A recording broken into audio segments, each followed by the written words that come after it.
Hey everyone, I'm gonna go show you one of the best examples I've ever seen of a beaver swamp in the winter time and how they do things in the winter. So this area here, they just did some trimming on this road, did some improvements to it earlier in the year. This was all logged back in the spring. It's grown in a little bit with berry bushes. When they're done logging, it usually grows in with berry bushes, which the animals love. But eventually, the trees that they replant grow big enough, it shades them out, and it'll turn back into a dense forest within the next 20 years. So here, where they got their ribbons and stuff, the blue ribbons usually mean beaver issues, and oh, it sure does. This area of road is about to be improved, maybe next year. This road has been a nightmare my entire life. When I was a little kid up here riding my bicycle, I was maybe 8 or 10, I used to ride my bike down this. They were using it for tractor trailers, but even then it was a muddy problem.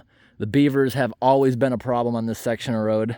Can't wait to see what they do with dump trucks and make it high again.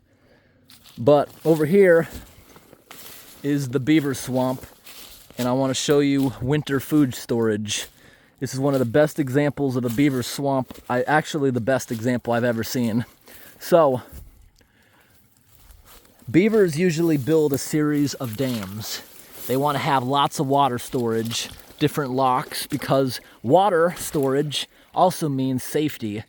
They can go around in here. Anytime they see a predator, dip below the water, they can move seamlessly. You can't tell where they are except maybe a few bubbles coming up. They don't leave ripples when they're swimming underwater, but they have a beaver dam there holding this up. They have this beaver dam holding up their main pond where they're actually living. And they also love to build a bunch of little tiny locks. You see, a beaver, because of predators, they don't like coming out of the water and scurrying down here. So now they can easily jump, hide again. You see these trees here, those stumps, I can tell by the color, I can tell that they're not leaking fluids anymore. They cut those down maybe 2 months ago. But they're getting very active before winter. Beavers are most active building their dams in the spring as soon as they can, and especially during moments of high water during summer rainstorms. Here's the brand new culvert the logging company threw here earlier in the year that they plan on putting underneath this road later on. Over here, the beavers were also checking out the brand new culvert pipe. Unfortunately, they're using a plastic one, which they don't last. They should have put a metal one in. They're similar prices. The logging company uses plastic ones because theoretically plastic lasts longer before it starts falling apart instead of rusting out. But when the roads are this wet, frost heaves are going to destroy it no matter what. But these right here were probably cut down in the past couple of weeks. The beavers were just chewing these trees down. And I'll show you in a moment what they do with them. They do a lot more than just build dams. This one right here is actually still leaking a little bit. These trees love water. They grow really fast. You can't drown them very easily. They can be flooded out for years. In fact, if you have a pretty dry year, they die fast without the water. Right here is a very active beaver trail. This is where the beavers move back and forth between the ponds on the side of the road. Right here, beavers are constantly moving back and forth here. We're gonna walk down this beaver trail into their pond. Beavers can be pretty territorial, but usually they'll just come over and they'll come within a few feet of you and smack their tail really hard as a warning to get out of there. Beaver attacks are actually super rare, and there's only a couple of them every single year. And there's only been one person who's ever actually died from a beaver attack, and that's just because they got bit in the wrong place. So, this is their amazing beaver lodge where they live.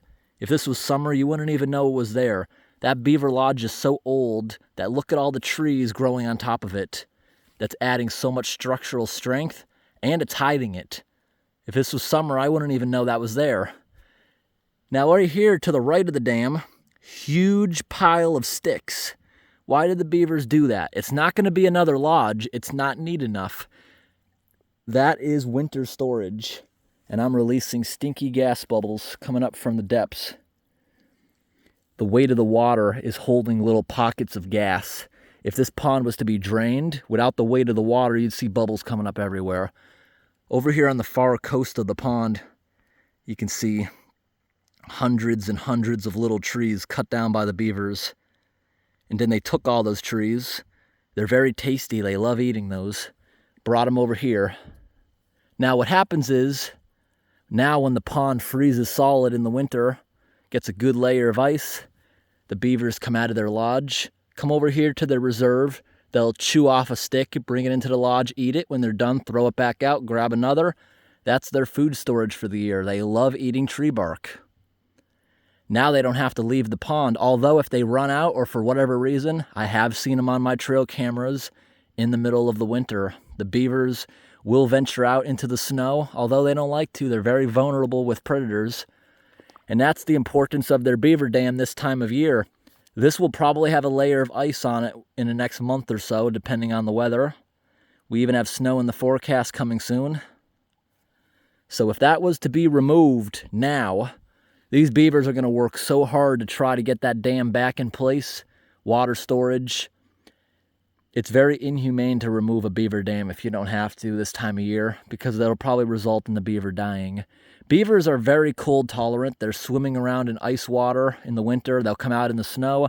The problem is the predators. When this water level drops, there's doorways on that dam, usually a couple in different directions so they can escape. They're under the water. If the water level drops, they'll all be exposed. Predators can walk right up and in there and get them. But it's very genius that they have all this reserve. That pile is not what you just see there now.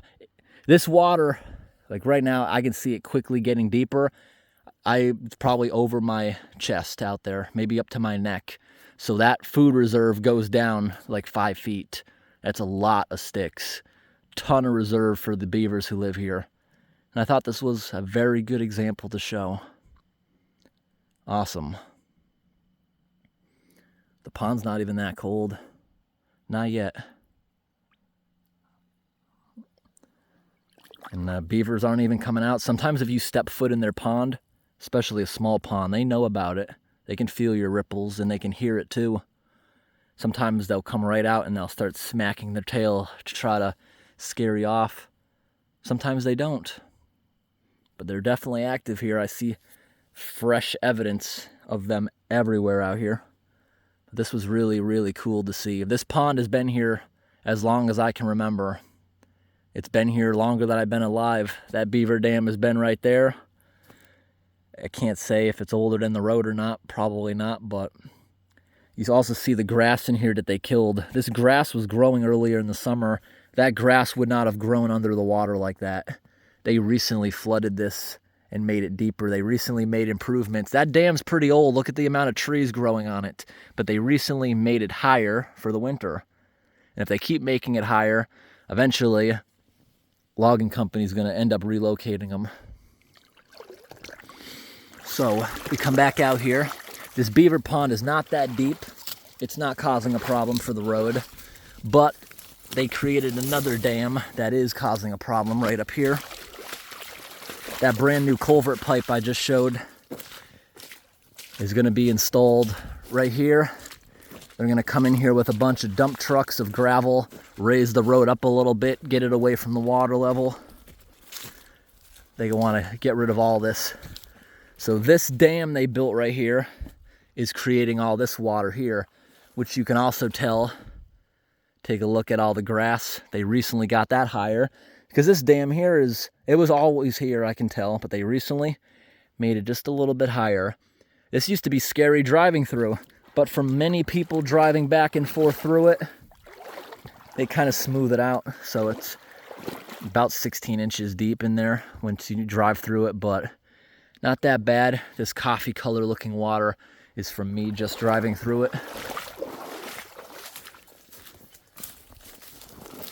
If they don't reopen this road will close in very fast. These trees actually grow really fast. The only reason it hasn't closed in, even though they haven't logged it in quite a while, is from people using it. That's why the logging company loves people coming out that love playing in the mud. They love hunters coming out here because it keeps their road open.